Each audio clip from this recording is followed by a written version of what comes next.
What is up, everybody? Welcome to the TB3 Sports Talk Podcast, episode 88, the Big Cat episode, Andre Vasilevsky episode, Kate Otten episode. No gloves, baby, just vibes. Just vibes, yeah. Huge fantasy point getter for me when Mike Evans went down and Godwin was down too against the Chiefs. He had like 21, I think, that game. Dude, it was like a 3 or 4 game stretch where he was balling out, man. I remember that. Ready for some football. The players are back on the field this week. Hassan Reddick showed up. That was pretty fun to see. Yes, he did. So everybody can shut up about it. Yeah, everyone can be at peace. We can be happy. Everybody loves a storyline like that. They're like, oh, he hasn't shown up yet. That's peak off-season content, bro. They just want. It's because it was Randy Gregory. He did that to the Bucks. Was that last year or 2 years ago? Well, that was last year, but he had the whole contract, the legal stuff, and then also Hassan Reddick just came off a season where he held out too. So I think it's a combination of both. Yeah. But yeah, he showed up.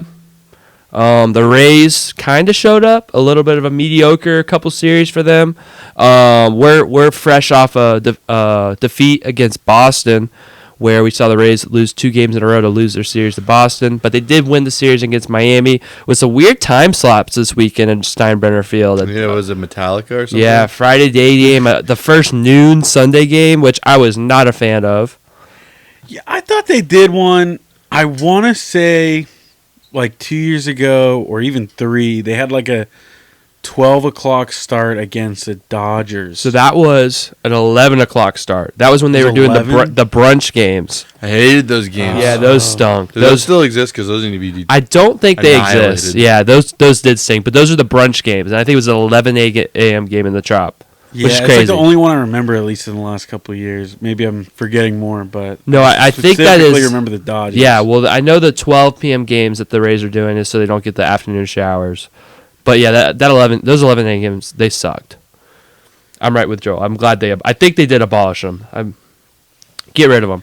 But yeah, weird time slots, but the Rays did take 2 out of 3 against the Marlins. They went on the road, pretty tough road trip for them. Start off in Fenway Park, a crazy game Monday night, an 11-inning thriller where the Rays were able to come out with a victory. But then following it up, they would lose 2 close games in a row, some well-pitched games, some untimely hits given up by the Rays starting pitchers or bullpen guys. And yeah, I guess what sticks out to you guys just thinking about this past week in Rays baseball? I'd say a lot of blown leads. I think that was one of the biggest issues. You look at Evan Longoria Day, and it just wasn't Taj Bradley's day. Feels like every time the Rays kind of got up to a lead, they would just immediately give it right back. Late innings, too, especially giving up runs, some of the relievers. And the Boston one, yeah, they come away with the win, but, I mean, you had the chance to put away that game 3 previous times, and you couldn't do it. So I think I'm most concerned about our bullpen right now. I'm very concerned. And then today you see that Manrod goes down to 15-day IL with an injury. So I don't know what they got to do there. I think probably the biggest thing is getting Hunter Biggie back. We just need him. I think you got to see some of these guys step up. Bring back Ian Seymour. Yeah. Okay, that was a pretty big story, too. Come in there, and he should have won the game one time, but an error kept the inning alive. But, yeah, I mean, that guy didn't even know. I mean, he didn't even know what was going on. He drove from Jacksonville with his mom to Steinbrenner on Sunday, and then just immediate finding out hey, we're flying to Boston. So, quick turnaround for him, but he gets to get the save in his hometown. He was born in Boston, so it's a pretty cool story. I agree. I do think bullpen is definitely a concern. Like Will mentioned, Manny Rodriguez down to the 15-day IL with a forearm strain, if I'm not mistaken. To put it no other way, he's been our best reliever this season. He's been rock solid, consistent. He's been the guy that you put in the 7th or the 8th inning to set out any fire, to get the game to the 9th inning to Pete Fairbanks. He's gone and gotten 4 outs, 2 outs, 1 out, 5 outs, 3 outs, whatever you needed. Manny Rodriguez has done that for us, and I do think this injury could be a product of us using him a lot. and that's unfortunate, and he's been really, really good. But I do think as you look at the bullpen, there's definitely a little bit of concern. I like what I saw from Uceda on Sunday to get that 6-out save. I think that was a really, really big thing for him. Pete Fairbanks, again, blows the save That's Monday night. That's full 4-out save that he was going for, Yeah. right? So I mean, he's just not built for that kind of stuff. Like he's delicate. It was he's very cold delicate. too. Dude, I do think I mean, that's like a double-edged sword. You can't have that. Well, what I'm saying. our whole pitching staff could not deal with the cold. I mean, it's hard to blame them though, because you go from playing a noon game in Tampa on Sunday in 105-degree weather to 60 degrees, cold, wet, and rainy, and it's like, all right, I could see how these guys weren't really and you expect to prepared. get 4 outs. Yeah. Yeah. It was. It probably felt way colder too because Yeah. I was mad at Pete, and then I don't know who was up to bat, and you can see his breath. Like they zoomed yeah. in. I'm like, okay. Well, it was like understand. misting too. Yeah. No, I get that. And again, like, I don't even think it's about how cold it was in Boston. I just think it's more about how hot it was in Florida, and then you go the next day to play in Boston. It's just like, it's crazy. But I do think bullpen is definitely a concern. I think we want to see Kevin Kelly's been pretty solid. I think he's going to have to step into a pretty big role with Manny Rodriguez being a fellow right-hander going down. I think Pete obviously has to continue to be good. Garrett Clevenger has kind of had some weak outings his last couple times. We kind of gave him some props, and it feels like immediately after we give Garrett Clevenger some praise, he starts going back to being bad. So he's got to be better. Mason Montgomery had the blow-up outing on Longo Day. He's got to be better.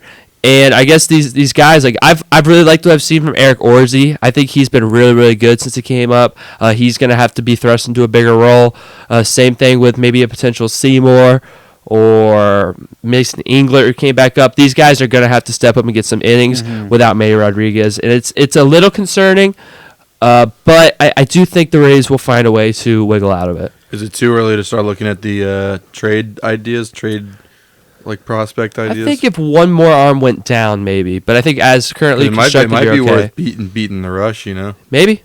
I wouldn't hate it. It's never hurts to call. Because I've been uncomfortable with this bullpen the whole season. Like it felt like the weak part of the team coming into it. So it's like if we could bolster it now, the sooner the better. It's not losing games now is just as bad as September. I agree. I do think another thing to note is kind of some struggle bus from some of our upper guys in the lineup.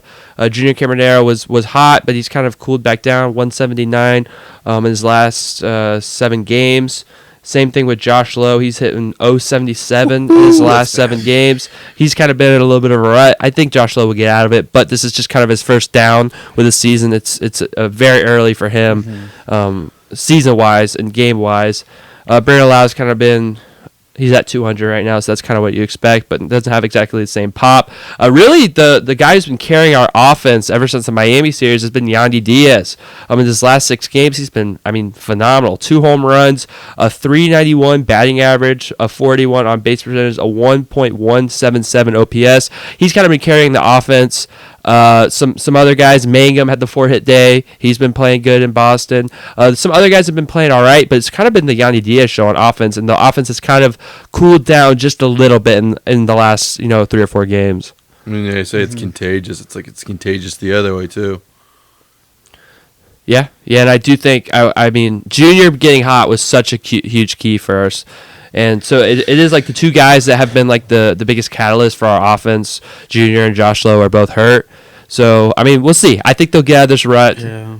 I wonder too if I feel like it kind of flipped to the momentum almost because I feel like the Rays had kind of become a road warrior team, playing super well on the road, not so well at Steinbrenner. Now I feel like it's kind of flipped the opposite way as they've played much better at home than they have, and then you get to the road here and you're struggling to get some hits and to produce some extra base hits and stuff. They do. I will say this week they got Fenway'd a lot, man. They hit a lot of balls in the weird parts of Fenway. It seemed like Boston just kept hitting wall scrapers in the right part of the park. So Fenway's a weird park. So I do think they kind of got the the problem, and they got hurt by Fenway this week, which is something that it happens to the best of us. So I do think that could be a part of it. I actually do have a stat on that because the game, the game yesterday, they had 14 hard hit balls, which is the third time since 2015 that a team that had 13 or more hard hit balls had 3 hits or less. So it's crazy. Yeah, there is some truth to what you said. Yeah, there you go. I'm not just spewing cap here, guys. I'm saying the real stuff. But, I mean, yeah, starting pitching-wise, like you mentioned, Taj had the struggle. Littell giving up 4 solo home runs.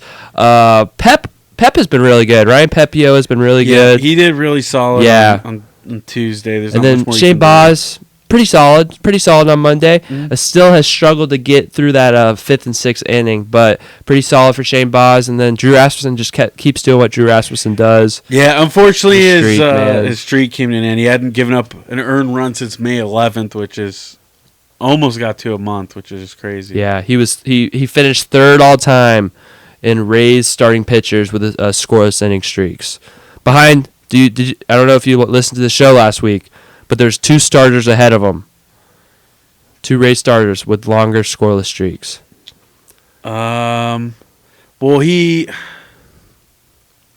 It's not Taj Bradley if you're thinking of Taj Bradley. He was tied with Taj Bradley. Shane, one of them? Nope. Both their names both their first names are the same. Both their names are the same.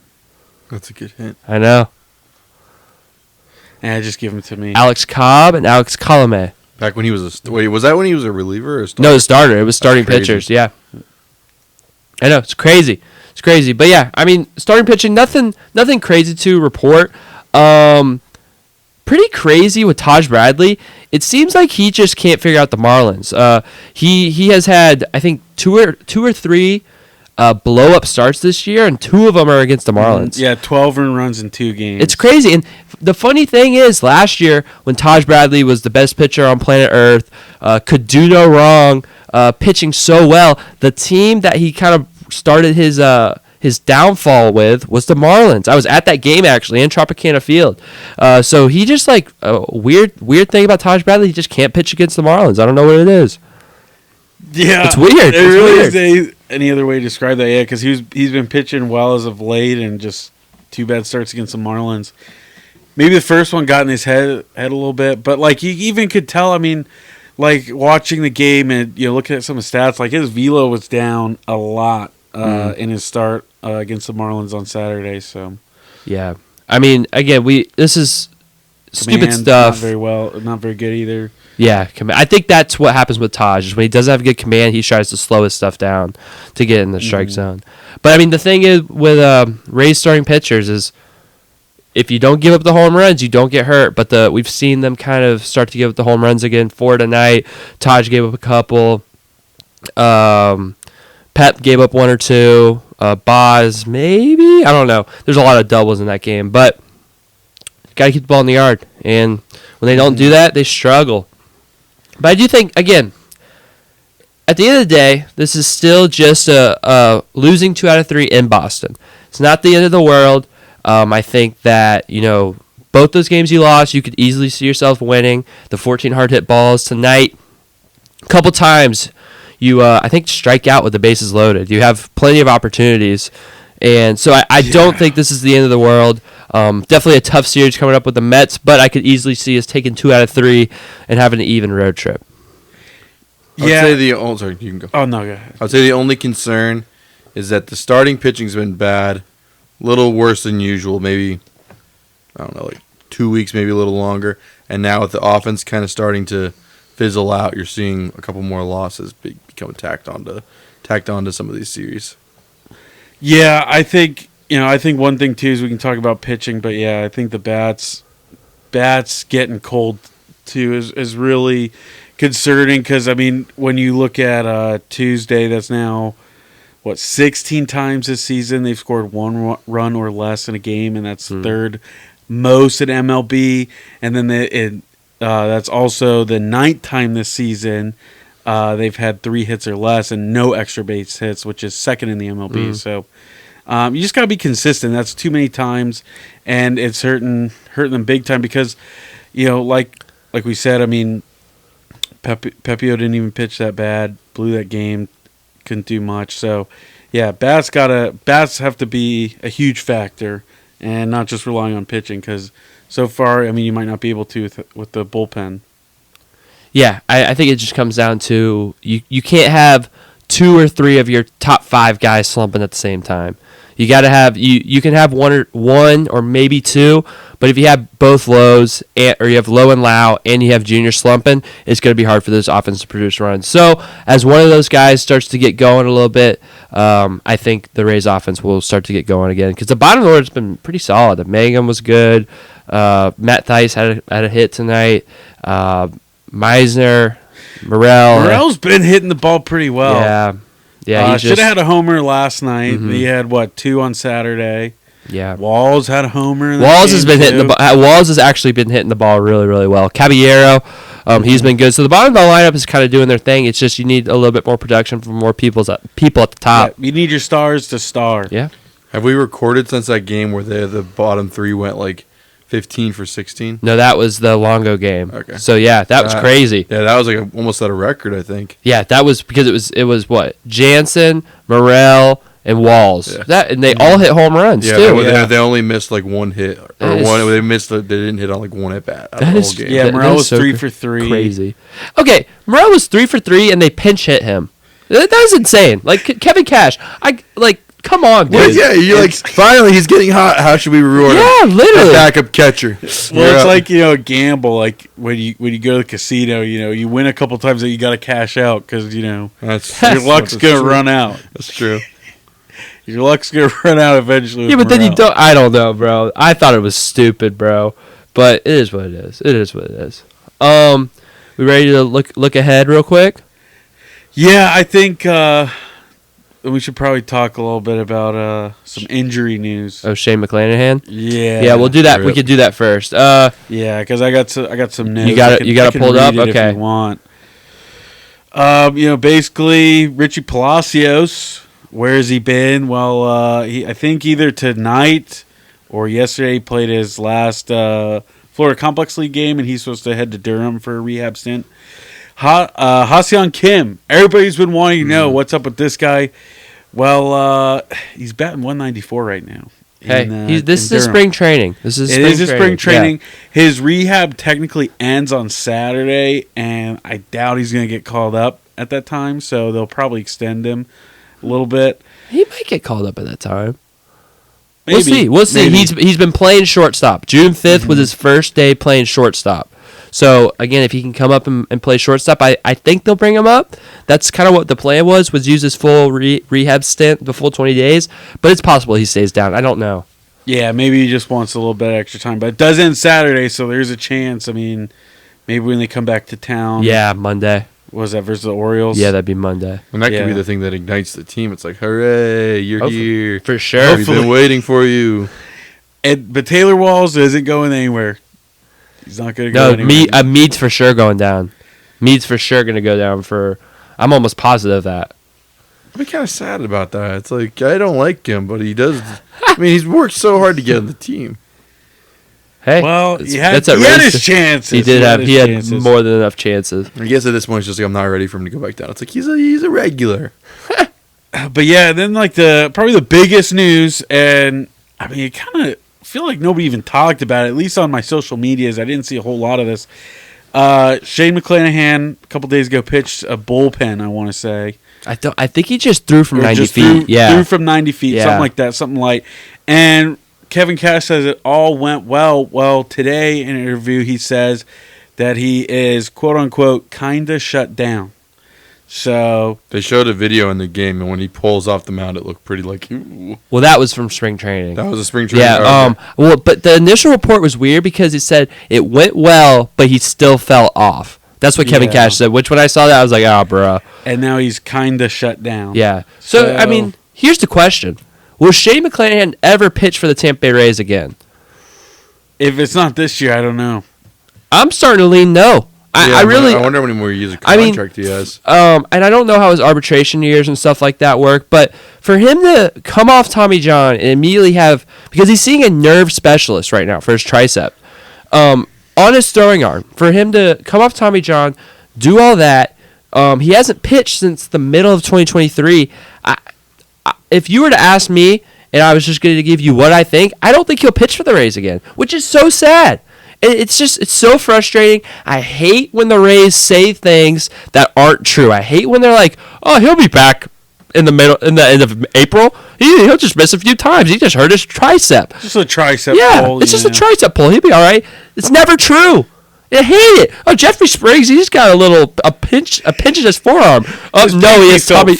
Yeah, like oh my gosh. Oh, Drew Rasmussen, he'll be fine. Next time we see him, he has a robotic arm. It's just so annoying, but I don't think he will pitch for the Rays again. It's sad. I hate it. I love watching Shane McClanahan pitch, but it just doesn't look good. Do you think he gets back in baseball, or is this like career ending? I think he will at some point. I think he'll be thrown out of the bullpen for another team. Yeah. He'll be a Yankee and have a career year. No, something crazy. I almost want to say Dodgers, but that's like that story's overdone. I could see Yankees. Yankees love the Rays seconds. Oh, that would hurt. That would really hurt. Will, what do you think?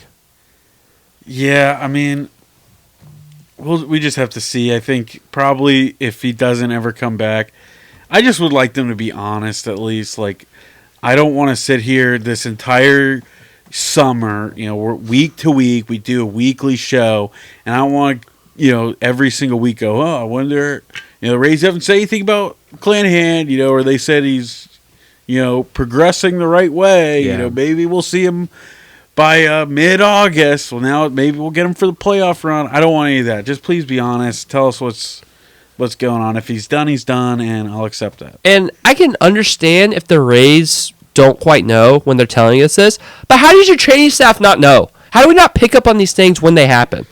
It's like it's just another notch in the belt of, do we have the worst training staff in baseball? It just again, yeah. You got to give them credit. Like this, let's wear some wood. I'm finding wood. I'm knocking on it. This year's team has been pretty healthy for the most part, especially pitching wise. But again, there's just been so many injuries in the last 5 years to pitchers, major injuries that you just wonder about the quality of this Rays training staff. Sure. We got Kyle Gibson ready and waiting. Joe Boyle's ready and waiting. That's who I want to pull up. I think we will see Clanahan again in a Rays uniform. Wow. Joel's being positive. Because that's the storyline that I feel like we're always looking for as like a pitching oriented team. So I think maybe sometime next year. That'll probably be my bet. All right. Yeah, all or right. Maybe it's just in time. And if we give up on him, it's not like we gave up on him because we didn't like his arm or something. It's just because we didn't want to pay him anymore. Love his arm.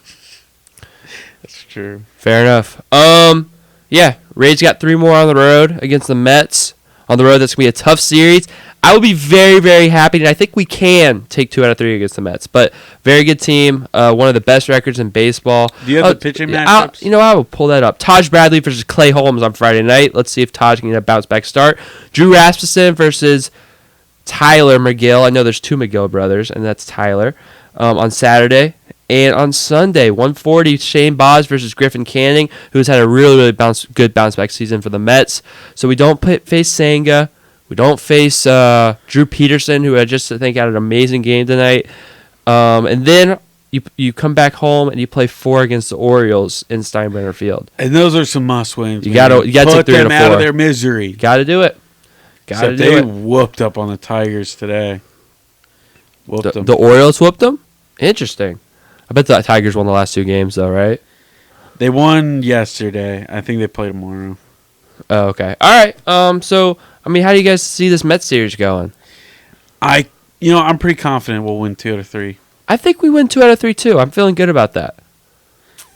I think the Mets can play some really bad games. Their pitching's iffy. Their stars sometimes don't show up, especially, the big one, Juan Soto's. So, yeah, give me the Rays taking 2 out of 3. I think we're entering into a little bit of a slump right now. I say we lose 2 or 3. Okay, and then Orioles series, 4 gamers. 4 gamer. Oh, you know how much I'd love to say 3 out of 4. I think I do. I think I'm saying 3 out of 4. Yeah. I'm gonna go split. Oh, I was Split? hoping I could get it in so you could choose a side. Give me 3 out of 4.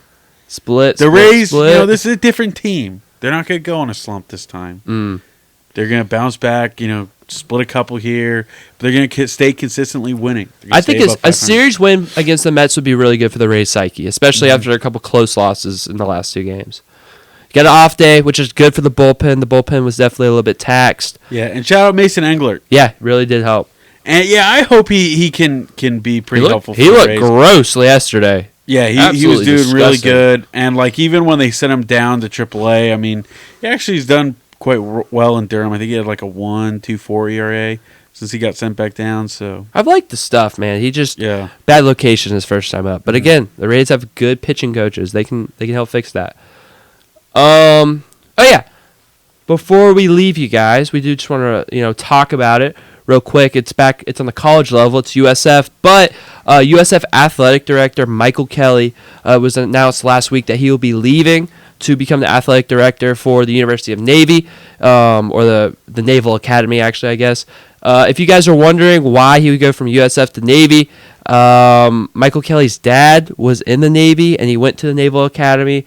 Michael Kelly is from that area. I think he might be from Annapolis or somewhere around there. And also another big thing for Michael Kelly is Navy doesn't have to deal with NIL. So it makes his job a lot easier in Navy because you're just doing your job and you don't have to deal with NIL like you do at USF. So Michael Kelly leaves USF after I think it's 7-year tenure, 7 or 8. And I mean, you look at some of the coaches that he hired. He hired Amir Abdur-Rahim, God rest his soul. He hired Jeff Scott, hired Alex Golesh, hired Mitch Hannes. Was a key part in a lot of facility upgrades through different projects. And I mean, he was the athletic director when the new stadium for football got approved. So I do think you got to look at Michael Kelly as overall a pretty successful tenure.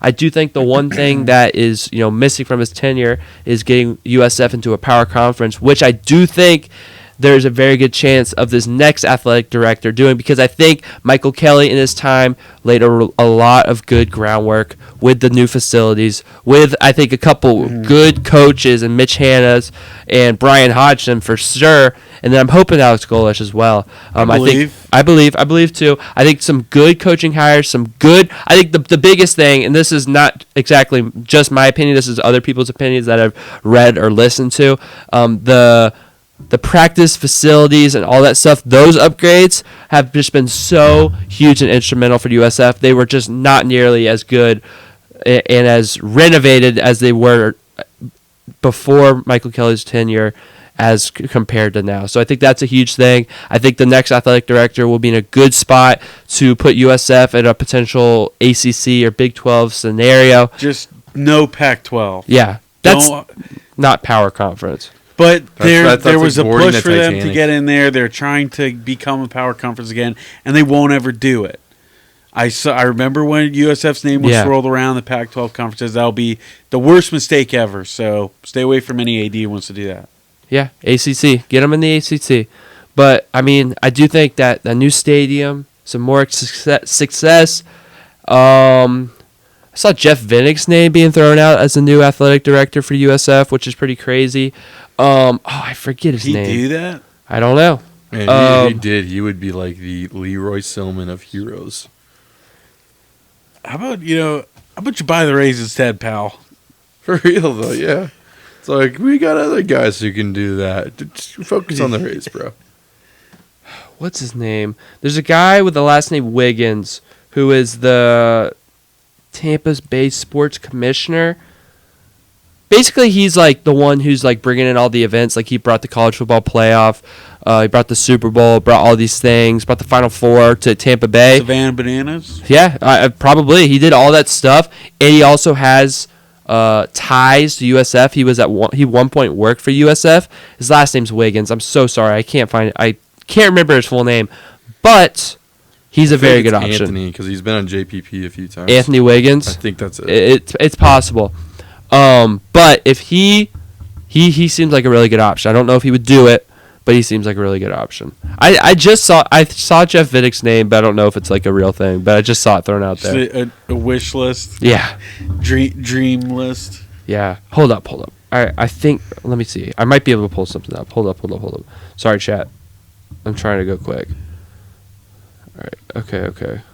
If Rob Higgins. Rob Higgins, Tampa Bay Sports Commission.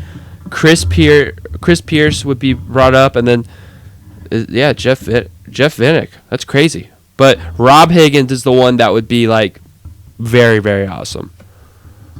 So listen out for that name. Go Bulls. Big stuff coming up for the USF, for TB3 and USF. Yeah. I'm going to my first Rays game. Ooh, when you going, bro? Next week? Was it Saturday, June 21st versus the Tigers? No, the Tigers. Whew. That's going to be a doozy. 12 o'clock game. Whew. It's going to be hot pitching, hot weather. Well, I'm going to be relaxing. Oh, well, I need to tell you this now. The souvenir cups, not refillable this year. I know. Well, I think we talked about that 2 weeks ago. Okay. And it's criminal. But, I was enticed, right? I've been on kind of a quiet strike. I have my opinions, this and that. But they had a little flash sale. The first base party deck or whatever. $47, all you can eat and drink. Oh, man. That's really a heck of a deal, bro. Really, really Yeah, good. I think you could probably still look up tickets right now. I mean, they got all throughout the summer, but I know they sell up pretty fast. The first iteration of them went away pretty quick, so I took the deal. That's a heck of a deal, dude. I'm happy for you. I'm pretty sure it's got shade up there, too. And there's some seats up there, so I'll get there early, Man, I'm happy for you, bro. I'm jealous. Yeah, that's awesome. All right, so we'll get Instagram ads, man. It's just everything I ever think about wanting, it just shows up. Yeah, because they just listen to you talk. They're like, this guy's a big back. Let's give him all you. This can guy eat loves offer. to raise and food. I know exactly what we need to advertise Exactly. to Here him. you go, Ray's flash sale. Yeah. But they always got like cool hats and stuff. I saw this one. It was like, the mid 2000s like green Rays hat, the old school, the TB and the Ray on it. I might buy that. That's just nostalgia. Oh yeah, for sure. I might buy that. You had a hat like that. Yeah, I have the right now. I have the black top, green bill. This I one's had the green on green, but I got rid of that one. Yeah, that one's a green on green that I saw. I saw a couple cool lightning ones. Sure. They've got a lot of cool cream ones going with that logo you're talking about. Like that might be my next hat. Shout out to Instagram ads, man. Shout out to Instagram. They gotta get that on their text line. I haven't seen that at all. They always just tell me about the $20 tickets. Yeah, I just literally scrolled and seen the ad because I saw it way back on opening day, and everybody's like, "You better keep an eye out for these tickets because it's like the best deal." I hadn't seen anything, and I'm just doom scrolling, and I see it.